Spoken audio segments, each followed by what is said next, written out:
Um homem chamado Nicodemos, um dos principais dos judeus. Este de noite foi ter com Jesus e lhe disse: Rabi, sabemos que és mestre, vindo da parte de Deus, porque ninguém pode fazer estes sinais que tu fazes, se Deus não estiver com ele. A isto respondeu Jesus: em verdade te digo, que se alguém não nascer de novo, não pode ver o reino de Deus. Perguntou-lhe Nicodemos: Como pode um homem nascer sendo velho? Pode, porventura, voltar ao ventre materno e nascer segunda vez? Respondeu Jesus: em verdade te digo, que quem não nascer da água e do Espírito não pode entrar no reino de Deus. O que é nascido da carne é carne, e o que é nascido do Espírito é Espírito. Não te admires de eu te dizer: importa-vos nascer de novo. O vento sopra onde quer, ouves a sua voz, mas não sabes de onde vem, nem para onde vai. Assim é todo o que é nascido do Espírito. Então lhe perguntou Nicodemos: Como pode suceder isso? Acudiu Jesus: Tu és mestre em Israel e não compreendes essas coisas? Em verdade te digo, que nós dizemos o que sabemos e testificamos o que temos visto. Contudo, não aceitais o nosso testemunho. Se tratando de coisas terrenas, não me credes? Como crereis se vos falar das celestiais? Ora, ninguém subiu ao céu senão aquele que de lá desceu, a saber, o Filho do Homem que está no céu. E de modo porque Moisés levantou a serpente no deserto, assim importa que o Filho do Homem seja levantado, para que todo o que nele crê, não, para que todo o que nele crê tenha a vida eterna. Porque Deus amou o mundo de tal maneira que deu o seu Filho unigênito, para que todo aquele que nele crê não pereça, mas tenha a vida eterna. Porquanto Deus enviou o seu Filho ao mundo, não para que julgasse o mundo, mas para que o mundo fosse salvo por ele. Quem nele crê não é julgado. O que não crê já está julgado, porquanto não crê no nome do unigênito Filho de Deus. O julgamento é este, que a luz veio ao mundo, e os homens amaram mais as trevas do que a luz, porque as suas obras eram más. Pois todo aquele que pratica o mal aborrece a luz, e não se chega para a luz, a fim de não serem arguidas as suas obras. Quem pratica a verdade aproxima-se da luz, a fim de que as suas obras sejam manifestas, porque feitas em Deus. Depois disto, foi Jesus com seus discípulos para a terra da Judéia. Ali permaneceu com eles e batizava. Ora, João estava também batizando em Enom, perto de Salim, porque havia ali muitas águas, e para lá concorria o povo e era batizado, pois João ainda não tinha sido encerrado. Ora, entre os discípulos de João, entre os discípulos de João e um judeu, suscitou-se uma contenda com respeito à purificação. E foram ter com João e lhe disseram: Mestre, aquele que estava contigo, além do Jordão, do qual tens dado testemunho, está batizando, e todos lhe saiam ao encontro. Respondeu João: O homem não pode receber coisa alguma, se do céu não lhe for dada. Vós mesmos sois testemunha de que vos disse: Eu não sou o Cristo, mas fui enviado como seu precursor. O que tem a noiva é o noivo. O amigo do noivo que está presente e o ouve, muito se regozija por causa da voz do noivo, pois essa alegria já se cumpriu em mim. Convém que ele cresça e que eu diminua. Quem vem das alturas, certamente está acima de todos. Quem vem da terra é terreno e fala da terra. Quem veio do céu está acima de todos e testifica o que tem visto e ouvido. Contudo, ninguém aceita o seu testemunho. Quem todavia lhe aceita, quem todavia lhe aceita o testemunho, por sua vez, certifica que Deus é verdadeiro. pois o enviado de Deus fala as palavras dele, porque Deus não dá o Espírito por medida. O Pai ama o Filho, e todas as coisas tem confiado às suas mãos. Por isso, quem crê no Filho tem a vida eterna. O que, todavia, se mantém rebelde contra o Filho, não verá a vida, mas sobre ele permanece a ira de Deus. Quando, pois, o Senhor veio a saber que os fariseus tinham ouvido dizer que ele, Jesus, fazia e batizava mais discípulos que João, se bem que Jesus mesmo não batizava, e sim os seus discípulos, deixou a Judéia, retirando-se outra vez para a Galiléia. E era-lhe necessário atravessar a província de Samaria. Chegou, pois, a uma cidade samaritana chamada Sicar, perto das terras que Jacó dera a seu filho José. Estava ali a fonte de Jacó. Cansado da viagem, assentara-se Jesus junto à fonte, por volta da hora sexta. Nisto veio uma mulher samaritana tirar água. Disse-lhe Jesus: Dá-me de beber, pois seus discípulos tinham ido à cidade para comprar alimentos. Então lhe disse a mulher samaritana: Como, sendo tu judeu, pedes de beber a mim, que sou mulher samaritana? Porque os judeus não se dão com os samaritanos. Replicou-lhe Jesus: Se conheceras o dom de Deus, e quem é o que te pede, dá-me de beber, tu lhe pedirias, e ele te daria a água viva. Respondeu-lhe ela: Senhor, tu não tens como tirar a água, e o poço é fundo. Onde, pois, tens a água viva? És tu, porventura, maior do que Jacó, o nosso pai, que nos deu o poço do qual ele mesmo bebeu, e bem assim seus filhos e seu gado? Afirmou-lhe Jesus: Quem beber desta água tornará a ter sede.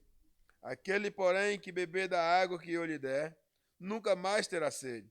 Pelo contrário, a água que eu lhe der será nele uma fonte a jorrar para a vida eterna. Disse-lhe a mulher: Senhor, dá-me desta água, para que eu não mais tenha sede, nem precise vir aqui buscá-la. Disse-lhe Jesus: Vai, chama teu marido e vem cá. Ao que lhe respondeu a mulher: Não tenho marido. Replicou-lhe Jesus: Bem disseste, não tenho marido, porque 5 maridos já tiveste, e esse que agora tens não é teu marido. Isso disseste com verdade. Senhor, disse-lhe a mulher: Vejo que tu és profeta. Nossos pais adoravam neste monte. Vós, entretanto, dizeis que em Jerusalém é o lugar onde se deve adorar. Disse-lhe Jesus: Mulher, podes crer-me que a hora vem, quando nem neste monte, nem em Jerusalém adorareis o Pai? Vós adorais o que não conheceis. Nós adoramos o que conhecemos, porque a salvação vem dos judeus. Mas vem a hora, e já chegou, em que os verdadeiros adoradores adorarão o Pai em espírito e em verdade, porque são estes que o Pai procura para seus adoradores. Deus é espírito, e importa que os seus adoradores o adoram em espírito e em verdade. Eu sei, respondeu a mulher, que há de vir o Messias, chamado Cristo. Quando ele vier, nos anunciará todas as coisas. Disse-lhe Jesus: Eu o sou, eu que falo contigo. Neste ponto chegaram seus discípulos e se admiraram de que estivesse falando com uma mulher. Todavia, nenhum lhe disse: Que perguntas? Ou, por que falas com ela? Porquanto a mulher deixou o seu cântaro, foi à cidade e disse àqueles homens: Vinde comigo e vede um homem que me disse tudo quanto tenho feito. Será este, porventura, o Cristo? Saíram, pois, da cidade e vieram ter com ele. Nesse interim, os discípulos lhe rogaram, dizendo: Mestre, come. Mas ele lhe disse: Uma comida tenho para comer que vós não conheceis. Diziam Então os discípulos uns aos outros: ter-lhe-ia porventura alguém trazido o que comer? Disse-lhe Jesus: a minha comida consiste em fazer a vontade daquele que me enviou e realizar a sua obra. Não dizeis vós que ainda há 4 meses até a ceifa? Eu, porém, vos digo: erguei os olhos e vede os campos, pois já branquejam para a ceifa. O ceifeiro recebe desde já a recompensa, e entesoura o seu fruto para a vida eterna. E dessaste, se alegam tanto o semeador como o ceifeiro. Pois no caso é verdadeiro o ditado: um é o semeador e o outro o ceifeiro. Eu vos enviei para ceifar o que não semeaste. Outros trabalharam, e vós entraste no seu trabalho. Muitos samaritanos daquela cidade creram nele, em virtude do testemunho da mulher que anunciara: ele me disse tudo quanto tenho feito. Vindo, pois, os samaritanos ter com Jesus, pediam-lhe que permanecesse com eles, e ficou ali 2 dias. Muitos outros creram nele, por causa da sua palavra, e diziam à mulher: já agora não é pelo que disseste que nós cremos, mas porque nós mesmos temos ouvido e sabemos que este é verdadeiramente o Salvador do mundo. Passados 2 dias, partiram dali para a Galiléia, porque o mesmo Jesus testemunhou que um profeta não tem honra na sua própria terra. Assim, quando chegou a Galiléia, os galileus o receberam porque viram todas as coisas que ele fizeram em Jerusalém, por ocasião da festa ao qual eles também tinham comparecido. Dirigiu-se de novo a Caná da Galiléia, onde da água fizera vinho. Ora, havia um oficial do rei cujo filho estava doente em Cafarnaum. Tendo ouvido dizer que Jesus viera da Judéia para a Galiléia, foi ter com ele e lhe rogou que descesse para curar o seu filho, que estava à morte. Então Jesus lhe disse: se porventura não virdes sinais e prodígios, de modo nenhum crereis. Rogou-lhe o oficial: Senhor, desce antes que meu filho morra. Vai, disse-lhe Jesus, teu filho vive. O homem creu na palavra de Jesus e partiu. Já ele descia quando seus servos lhe vieram ao encontro, anunciando-lhe que o seu filho vivia. Então indagou deles a que hora o seu filho se sentira melhor. Informaram: ontem, à hora 7ª, a febre o deixou. Com isso, reconheceu o pai ser aquela precisamente a hora em que Jesus lhe dissera: teu filho vive. E creu ele e toda a sua casa. Foi este o segundo sinal que fez Jesus depois de vir da Judéia para a Galiléia. Passadas essas coisas, havia uma festa dos judeus e Jesus subiu para Jerusalém. Ora, existe ali, junto à porta das ovelhas, um tanque, chamado em hebraico Betesda, o qual tem 5 pavilhões. Neste jazia uma multidão de enfermos, cegos, coxos, paralíticos, esperando que se movesse a água, porquanto um anjo descia certo tempo, agitando-a, e o primeiro que entrava no tanque, uma vez agitada a água, sarava de qualquer doença que tivesse. Estava ali um homem enfermo havia 38 anos. Jesus, vendo-o deitado e sabendo que estava assim há muito tempo, perguntou-lhes: queres ser curado? Respondeu-lhe o enfermo: Senhor, não tenho ninguém que me ponha no tanque quando a água é agitada, pois, enquanto eu vou, desce outro antes de mim. Então lhe disse Jesus: levanta-te, toma o teu leito e anda. Imediatamente o homem se viu curado e, tomando o leito, pôs-se a andar.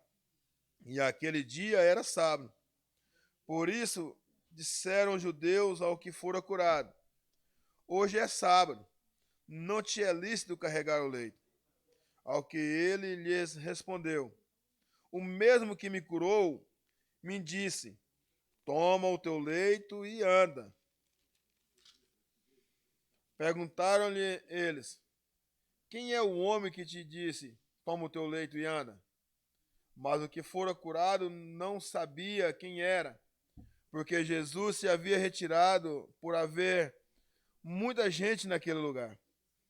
Mais tarde, Jesus o encontrou no templo e lhe disse: Olha, olha que já estás curado. Não peques mais, para que não te suceda coisa pior. O homem retirou-se e disse aos judeus que fora Jesus quem o havia curado. E os judeus perseguiam a Jesus, porque fazia estas coisas no sábado. Mas ele lhes disse: Meu pai trabalha até agora, e eu trabalho também. Por isso, pois, os judeus ainda mais procuravam matá-lo, porque não somente violava o sábado, mas também dizia que Deus era seu próprio Pai, fazendo-se igual a Deus. Então lhes falou Jesus: em verdade vos digo que o filho nada pode fazer de si mesmo, senão somente aquilo que vier fazer o Pai. Porque tudo o que este fizer, o filho também semelhantemente o faz. Porque o Pai ama o filho, ele mostra tudo o que faz, e maiores obras do que essas lhe mostrará, para que vos maravilheis. Pois assim como o Pai ressuscita e vivifica os mortos, assim também o Filho vivifica aqueles a quem quer. E o Pai a ninguém julga, mas ao Filho confiou todo o julgamento, a fim de que todos honrem o Filho do modo porque honraram o Pai. Quem não honra o Filho, não honra o Pai, que o enviou. Em verdade vos digo: quem ouve a minha palavra e crê naquele que me enviou, tem a vida eterna. Não entra em juízo, mas passou da morte para a vida. Em verdade vos digo, que vem a hora, e já chegou, em que os mortos ouvirão a voz do Filho de Deus, e os que ouvirem viverão. Porque assim como o Pai tem a vida em si mesmo, também concedeu ao Filho ter a vida em si mesmo. E lhe deu autoridade para julgar, porque é o Filho do homem. Não vos maravilheis disto, porque vem a hora em que todos os que se acham nos túmulos ouvirão a sua voz e sairão. Os que tiverem feito bem para a ressurreição da vida, e os que tiverem praticado mal para a ressurreição do juízo. Eu não posso fazer de mim mesmo. Eu nada posso fazer de mim mesmo. Na forma porque ouço, julgo. O meu juízo é justo, porque não procuro a minha própria vontade, e sim a daquele que me enviou. Se eu testifico a respeito de mim mesmo, o meu testemunho não é verdadeiro.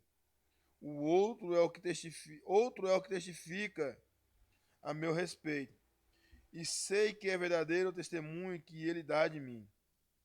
Mandaste mensageiros a João, e ele deu testemunho da verdade. Eu, porém, não aceito humano testemunho. Digo-vos, entretanto, estas coisas para que sejais salvos. Ele era a lâmpada que ardia e alumiava. E vós quiseste, por algum tempo, alegrar-vos com a sua luz. Mas eu tenho maior testemunho do que o de João, porque as obras que o Pai me confiou para que eu as realizasse, essas que eu faço, testemunham a meu respeito de que o Pai me enviou. O Pai que me enviou, esse mesmo, é que tem dado testemunho de mim. Jamais tenho ouvido a sua voz, nem visto a sua forma. Também não tendes a sua palavra permanente em vós, porque não credes naquele a quem ele enviou. Examinais as Escrituras, porque julgais ter nelas a vida eterna, e são elas mesmas que testificam de mim. Contudo, não quereis vir a mim para teres a vida. Eu não aceito glória que vem dos homens. Sei, entretanto, que não tendes em vós o amor de Deus. Eu vim em nome do meu Pai, e não me recebeis. Se outro vier em seu próprio nome, certamente o recebereis. Como podeis crer vós, os que aceitais glórias um dos outros, e contudo não procurais a glória que vem do Deus único? Não penseis que eu vos acusarei perante o Pai. Quem vos acusa é Moisés, em quem tendes afirmado a vossa confiança. Porque se de fato cresceis em Moisés, também creríeis em mim, porquanto ele escreveu a meu respeito. Se, porém, não credes nos seus escritos, como crereis nas minhas palavras?